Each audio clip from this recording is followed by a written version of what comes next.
a- it happens to me fairly regularly. People will come to me and they begin speaking to me in Visayan. It just happened to me yesterday. And I went up to order a buko juice, and this girl just, and I told her in English, I said, I'll take a medium buko coconut juice. I love that coconut juice.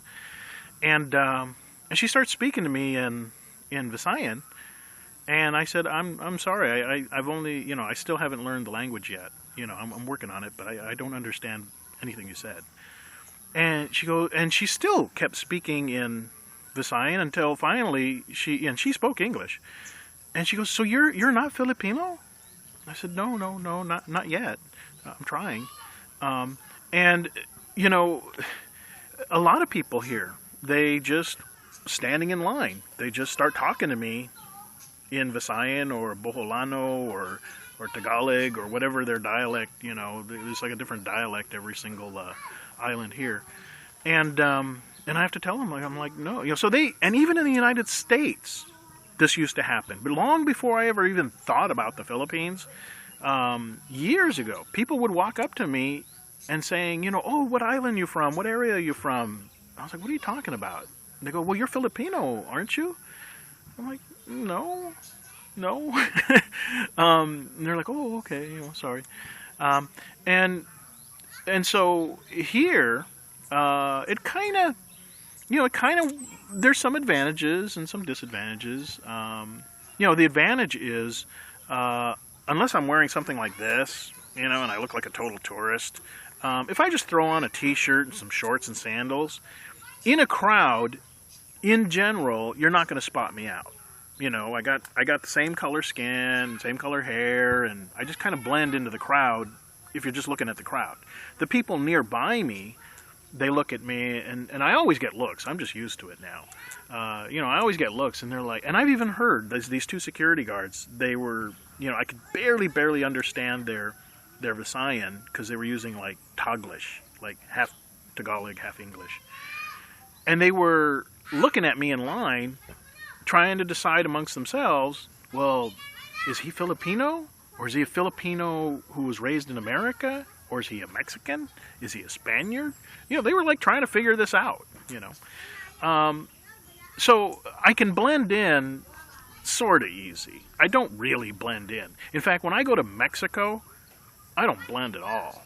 I mean, real Mexicans look at me and they're like, that is not a Mexican. That's basically a coconut, brown on the outside and white on the inside. And then even when I speak Spanish, I speak Spanish with an American accent. I don't speak it, fluently like they do. So here, the advantage is I kind of blend in. Once people really take a look at me, they're like, oh yeah, he's definitely a foreigner. We're just not sure what kind. But like you guys that come here that are European, Canadian, American, white guys, like even in the SM Mall, it's kind of funny. I see you guys from like 500 feet away. You're like almost 6 foot tall, white, blonde hair. You don't blend. But that's good and bad, because it means every pretty girl in 500 feet sees you. They notice you. Bad news is every pickpocket in 500 feet notices you.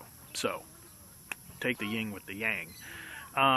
For me, and the downside, is when I'll be talking to some girls, and chatting it up or whatever, they'll say, so where are you from? And I'll say, well, United States, I'm an American. And they go, are you sure? Are you sure you're American? You're not white. And I go, yeah, not all Americans are white. There's black Americans, Chinese Americans, Mexican Americans. And they'll go, well, where were you from before you went to United States? They think I like immigrated there. And I say, well, I'm originally from a place called Tucson, Arizona. And they go, oh, well, where's that? in the United States.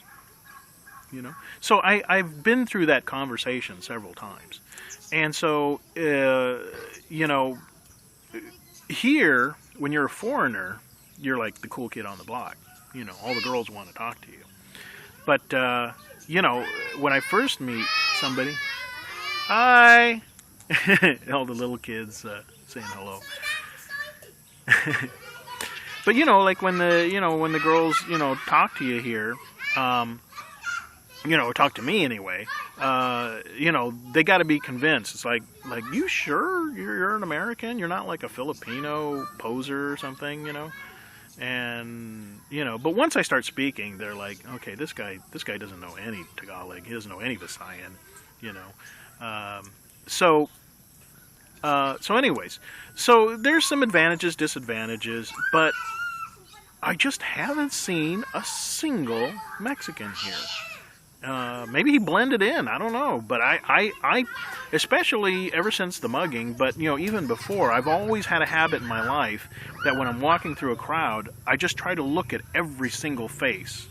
Not that I memorize them or anything, but I just want to know who's around me. I want to know if there's anybody sketchy, I want to see if there's any pretty girls, I don't want to miss one. It's just a habit of mine I've always had. When I'm in really crowded places, because I figure there's something interesting going on.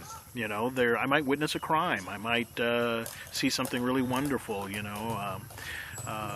Something really funny. Maybe I'll prevent some disaster. I don't know. I just try to be as circumspect and aware as I possibly can. Because with me, it takes real effort. I get lost in my head, and next thing you know, I don't even know where I walked to. I'm like, how did I get here? So I try to make an effort to look around. And I don't see any Latinos, Hispanics, whatever I am. Maybe you guys can write in the comments section, let me know. What's the official difference between a Latino and a Hispanic? I mean, I know what a Mexican is. Mexicans come from Mexico, just like Chinese people come from China. But Latino, Hispanic, and then Chicano. Okay, there's another one. Is that like a Latino who is kind of Hispanic but became a gang member? Now he's a Chicano? I don't know. What is the difference? What's a Chicano? What's a Latino? What's a Hispanic? And I need not just opinions, but I mean, is there an official definition somewhere? Because when you look at the employment forms, like when you're gonna, at least it was this way years ago. They've kind of modified it since then. But it used to be that when you did a job application, you only had like 3 choices.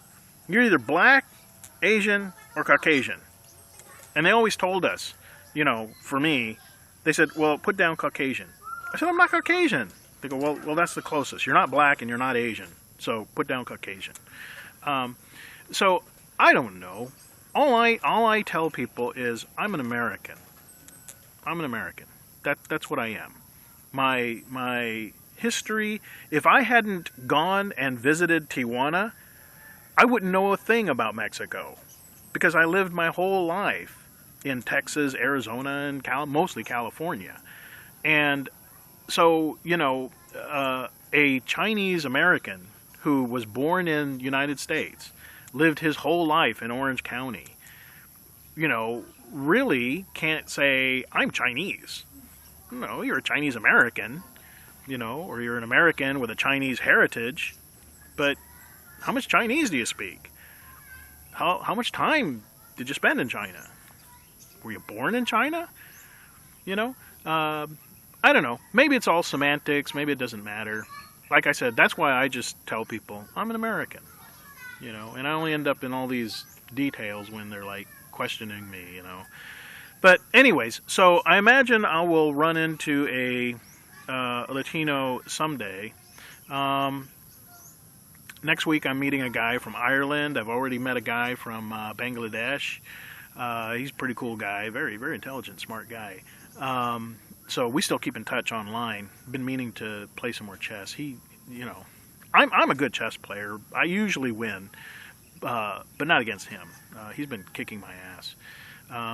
So anyways, so if you do want to come out here and move out here, and you're Latino, look me up.